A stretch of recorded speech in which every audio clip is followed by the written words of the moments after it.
Hey everyone! Welcome to the second half of this special weekend and the sequel to my interview with Elizabeth from Charismatic Voice. Well, if you watched that interview yesterday, I don't know if I would call it interview, more discussion, getting acquainted, sharing, and I had a grand time, and I understand that she enjoyed it too. So if you watched that discussion, you will remember that partway through, we were talking about voices, vocalists, musicians that we had discovered that we really got excited about. And she mentioned a name which I didn't recall having listened to before, and that is Dio. And she got so enthusiastic and said, "He's incredible. He's amazing." She was just floored by him when she first heard him sing. She said she considers him on par with some classical singer like, what did she name? Pavarotti? Well, that's putting him pretty high up there. So I, of course, got incredibly curious, and I asked Vlad afterwards, "Am I right that I've never heard this Dio?" And he said, "That's right." So I said, "Well, I want to hear him now. After hearing Elizabeth talk about him, I really want to hear what this is all about." So that's what this is all about.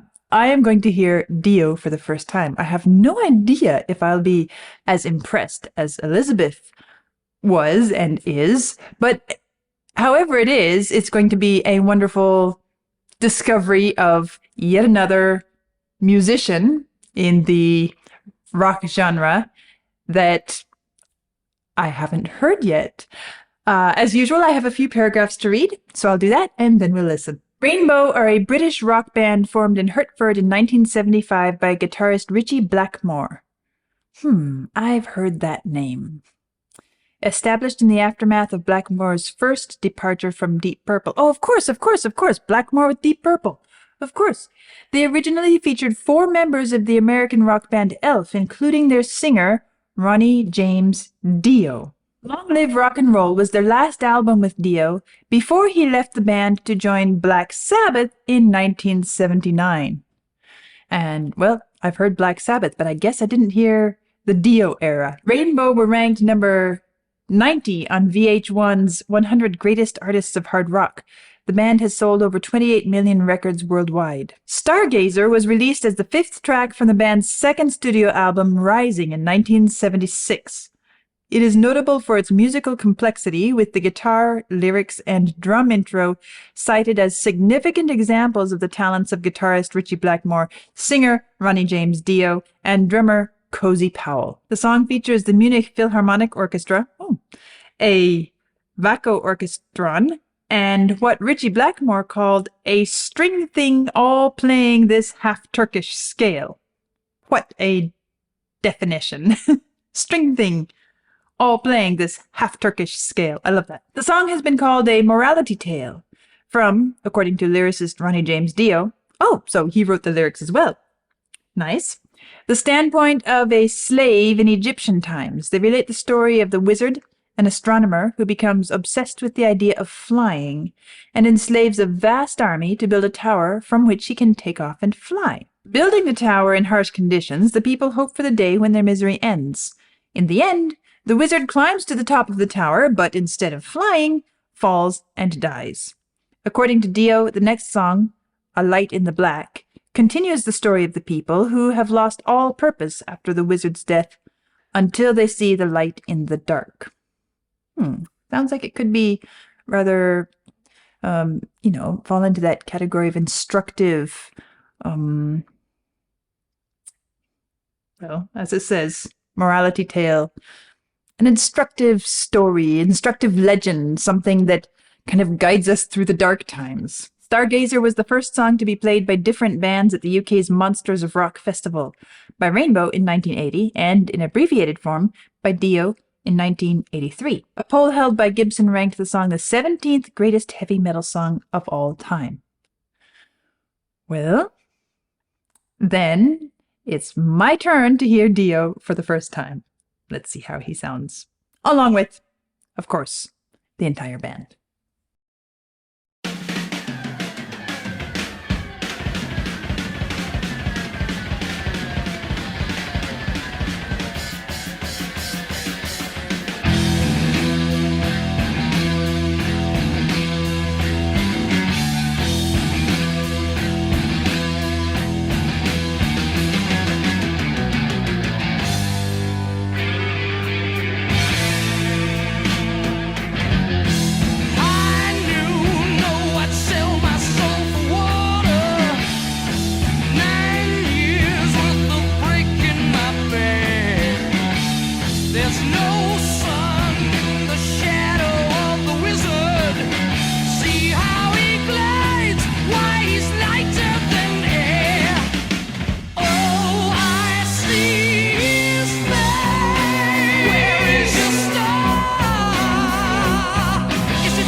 Okay.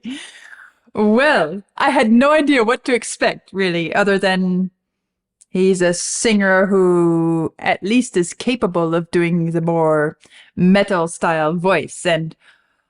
But I want to talk about his voice, but I'm going to talk first about the instrumentation and the rest of the band because, of course, that's what came first in the introduction. And as much as I was listening to his voice, I was also hearing what's going on around it. And I I find this an interesting thing, and I don't think it's just because I'm more familiar with metal and hard rock sounds at this point in my journey. What I'm hearing in this performance, in this recording, is a really great handling of musical energy, of pulse, drive, power. There's a sense of strength. Of course, there's the handling of the syncopations and the rhythm and all of that and everything, but it has to do with a sort of feeling of authoritativeness, competency, shall I say. And I know that sounds probably kind of dull in a way. Competency? Is that the best compliment you can give? But in my book, that's a really great compliment. It means that you are not at your limits as you're performing this music. You are so capable that you can shape this music and the effect it has at will. And that's what I hear coming through. The drums, the guitar, the other instruments that are coming in, the pacing, where the pulse is emphasized, where the beats are emphasized, where they're backed off. And that brings me to what stands out first as I listen to Dio, because all of this, I mean, okay, Elizabeth named Dio, but I'm listening to an entire band. And all of this kind of comes around to the same thing. What I'm hearing in his voice, in his performance, is an incredible competency, an ability to shape the music, shape the phrases, shape his voice, color his voice. And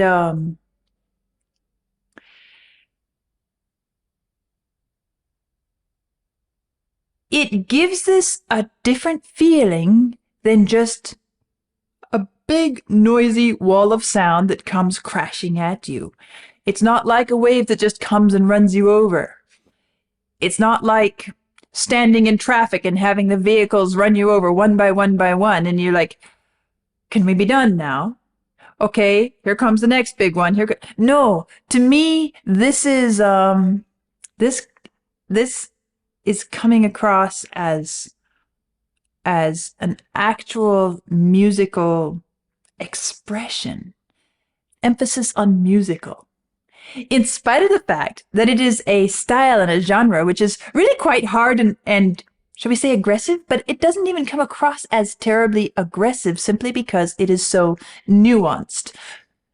When I say aggressive, when we think of aggression, we think of somebody, shall we say, bull in a china shop isn't quite aggression, but it can be. But it's that sort of unnuanced, just power your way through, overcome everything in your pathway. This has so much nuance, so much detail, that even though it's incredibly powerful, I can't label it aggressive. At least not in that way. So those are my first impressions as I'm listening, and I really like what happened here. We had this great bit of powerful sound, and then everything was being kind of pulled back and being made to wait by the percussion. So let's see what comes next. With a flesh and bone, just to see him fly. We don't know why. Nice rhythmic shift there. Now where do we go? I like what those drums did.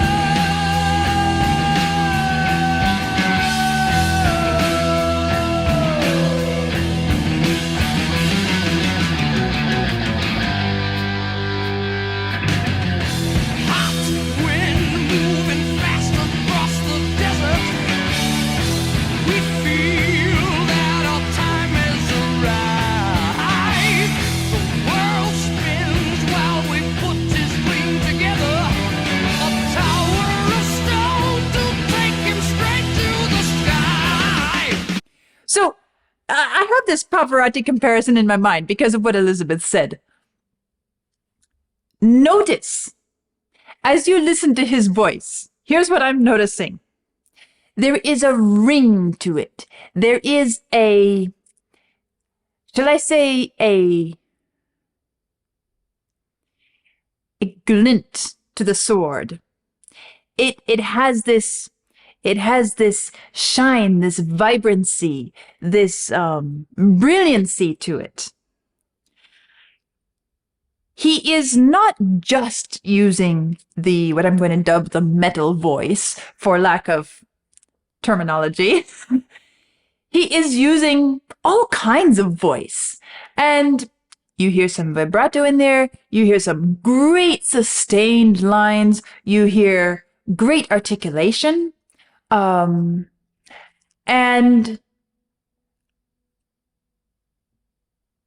as I'm thinking about Elizabeth's comparison with Pavarotti, I guess one of the things that makes me think, okay, I can see that, because it is this ring, this vibrancy.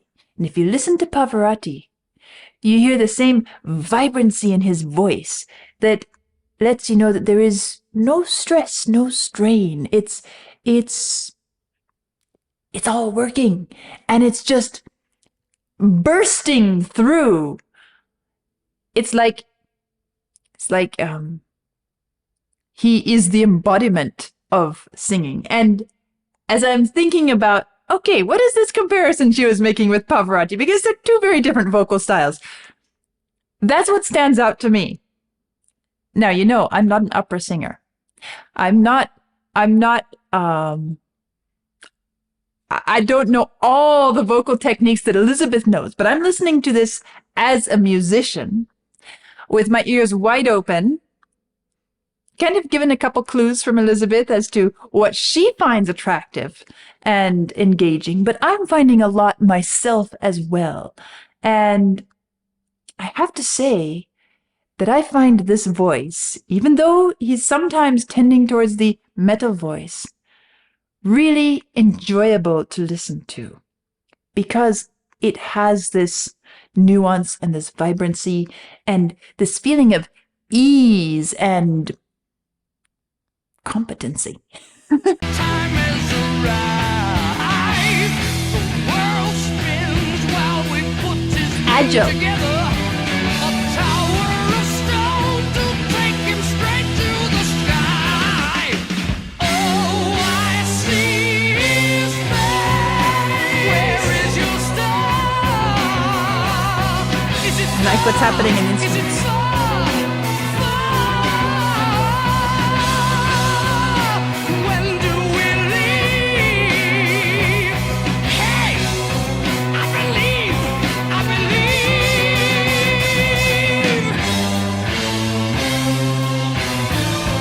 In the heat and the rain, with whips and chains, just to see him fly. I like that. We build a tower of stone without flesh and bone to see him fly, but we don't know why. Oh, that was good. Oh, now where do we go?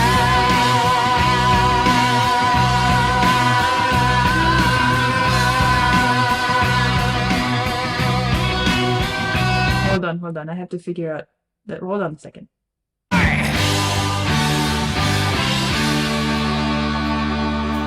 Oh, now where do we go?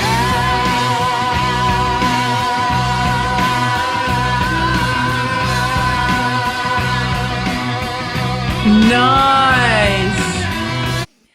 So you hear how he starts, now where do we go? And he sustains that for a long time, but the instruments underneath are also kind of taking over the line at a different pitch. Similar vibrato, similar style, and you really don't notice. I had to listen twice to notice when he actually stops, when his voice drops out.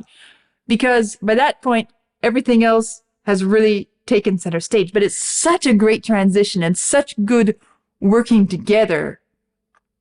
As I said, it's the details, it's the nuance in this band that's really pulling me in.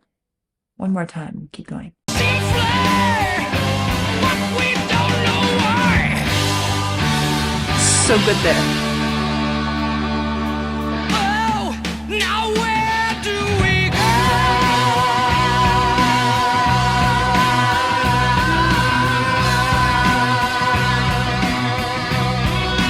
And everything else continues.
All eyes see the figure of the wizard.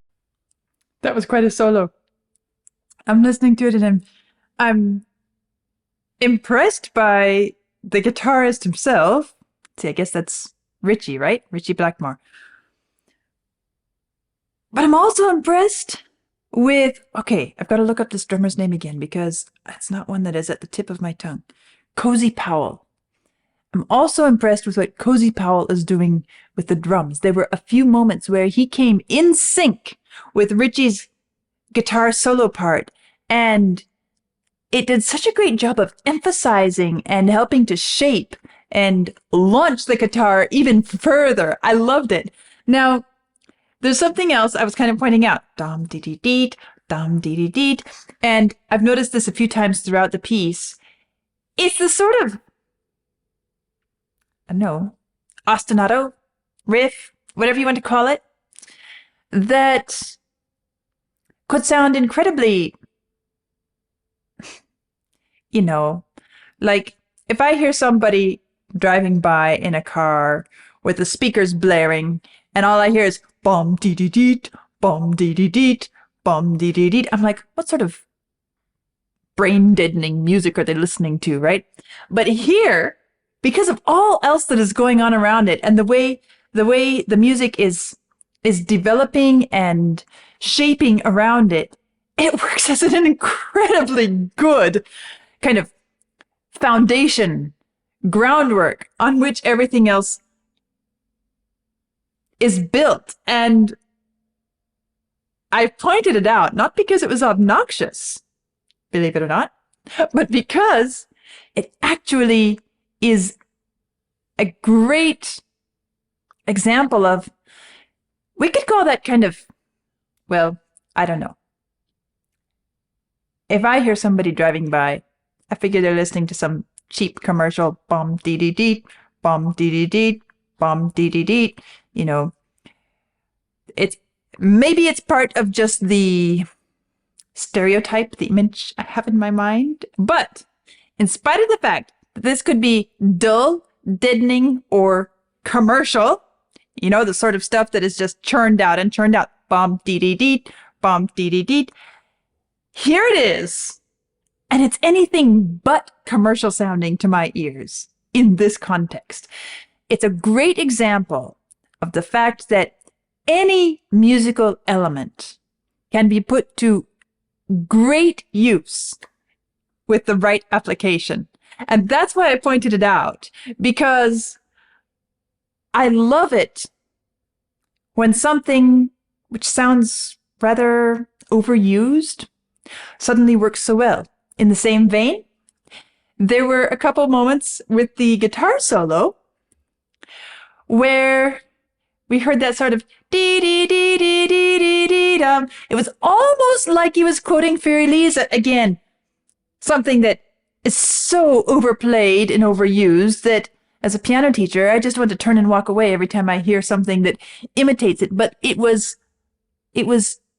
tasteful, it was conservative, and it was clearly not a quotation. It just happens to be that same musical element applied incredibly well. I'm actually going to back up and listen to this guitar solo one more time so that we can have our ears open to that, and maybe, who knows what else we'll notice. Oh, now where do we go?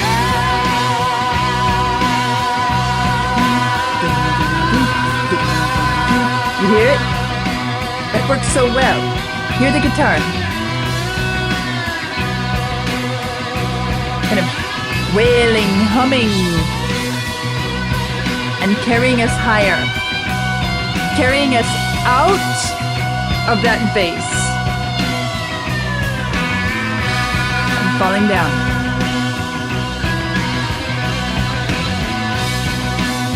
The kind of modal there.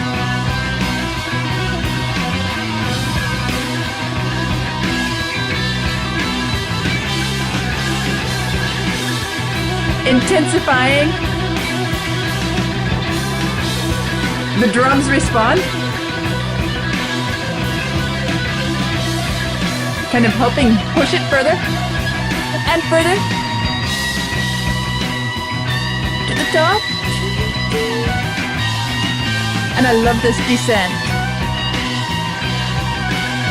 Coming down, kind of teasing us a little bit further. A little lower. Oh, yes, that was a moment where the drums are in sync.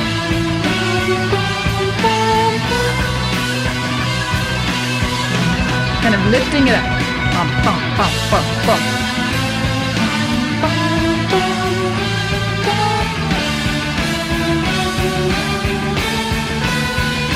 Almost like we're climbing a tower. Woo! At the top.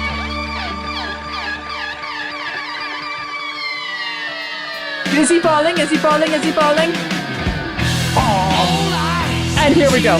Figure of the wizard as he climbs to the top of the world.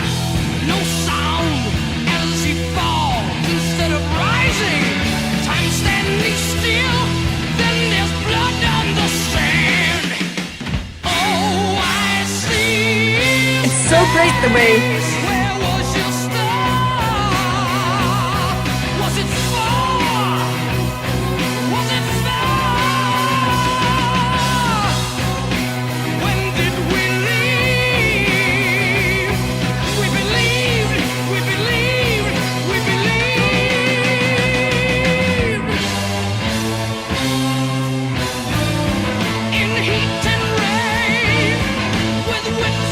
oh, here it comes.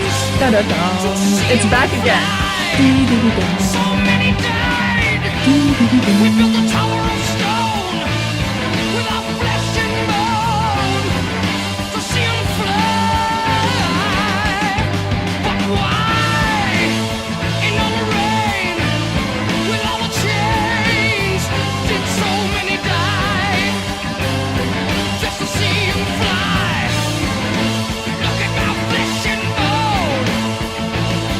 Now look, look, look, look, look at this tower of stone. I see a rainbow rising. Look there on the horizon. And I'm coming home. I'm coming home. I hear the strings in the background. I'm coming home. Time is standing still. He give me back my will. Oh, oh, oh, oh. Going home. I'm going home. My eyes are bleeding and my heart is leaving here. The place I know, but it's not home.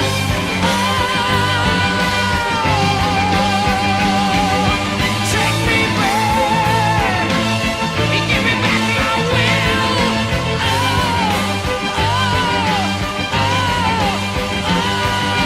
Going home. I'm going home. My eyes are bleeding and my heart is leaving here. The place I know, but it's not home.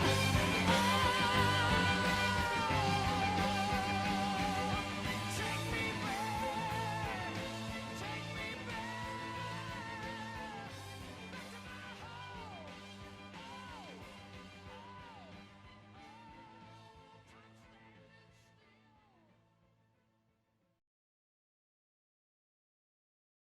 That was impressive on several levels. Yes, the voice is really quite impressive. And it's a voice that I would enjoy exploring more. So maybe in the future, don't be surprised if you see me listening to a bit more of Dio and getting more familiar with his voice.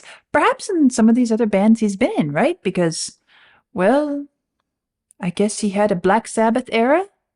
Maybe I should return to Black Sabbath with Dio as the singer. And so I'm going to probably be exploring that in the future, but actually, this band appeals to me too. Rainbow. This particular makeup. These particular musicians together, at least in this song, really got me engaged. Technically, the analysis, the technical satisfaction of seeing someone really good at what they're doing, do something really great. At the same time, though, it has, because it's so well done, it has this compelling emotional component too. Because, well, that's what competency means as a musician. Music has to connect us on an emotional level if it's really going to have its full impact. And as much as I was approaching this to really kind of notice Dio's voice for the first time and experience it for the first time, I guess I have to say experience is the better choice of word, because it certainly was an experience. And I can't leave the rest of the band out of it. It was an experience from all of them, and I enjoyed it.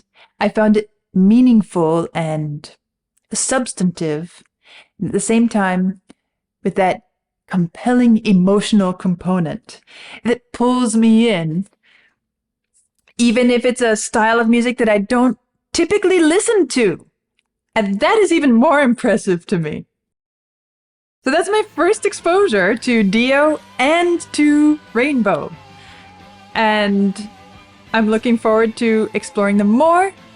But I have to thank Elizabeth for pointing me this direction, piquing my curiosity to the point that I was willing to interrupt my plans and schedules to do this now.